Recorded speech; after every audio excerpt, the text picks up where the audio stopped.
សួស្តីបងប្អូនទាំងអស់គ្នាក្រោយពីខ្ញុំបានហើយគឺឃើញថាបងប្អូនកំពុងតង់ច្រើនមែនតើតង់នេះគឺទំហំ8 គុណនឹង 10 គាត់យកទៅប្រក់បងប្អូនគាត់យកទៅបាំងតវលចាបងប្អូនអាចមើលបាននេះគឺសភាពតង់ UV ខាងបងប្អូនចាគឺរលើបរលោងបែបនេះហើយសម្រាប់ធ្នេអ៊ុតយើងគឺជាប់បែបនេះណាបងប្អូនចាជាប់ហើយកវលគឺយើងដាក់ចំនួនកន្លះម៉ែត្រមួយកន្លះម៉ែត្រមួយជួនបងប្អូនតែម្ដងហើយនេះគឺចេញច្រើនគួសមខាងក្នុងនោះគឺជាប្រភេទតង់អ៊ុតរៀងអាងដែលបងគាត់យកទៅចិញ្ចឹមចិញ្ចឹមត្រីចាគឺចេញច្រើនថ្ងៃនេះតង់ខ្មៅចេញច្រើនចេញចង់ខ្មៅសុទ្ធដោយសារពីព្រឹកគឺធ្វើតាមឃ្យូដូចមួយសាយឥឡូវគឺចាប់ផ្ដើមចូលតង់ខ្មៅម្ដងចាអរគុណច្រើនបងប្អូនដែលកំងខាងប្អូនហើយក៏ជឿជាក់ខាងប្អូនសម្រាប់តម្លៃគឺសមរម្យមកល្មមអត់យកចំណេញច្រើនពីបងប្អូនទេចាលក់ចែកជូនគ្នាប្រាហើយសម្រាប់តង់ឃ្យូខាងប្អូនក៏មានដែរឥឡូវចា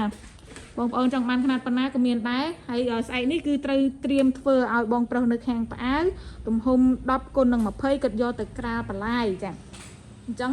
បងប្អូនចង់បានតង់ខ្មៅដាក់តង់ខ្មៅចង់បានតង់លាតគឺធ្វើតង់លាតជូនបងប្អូនតែម្ដងអញ្ចឹងរកព័ត៌មានឬក៏ចង់ដឹងអំពី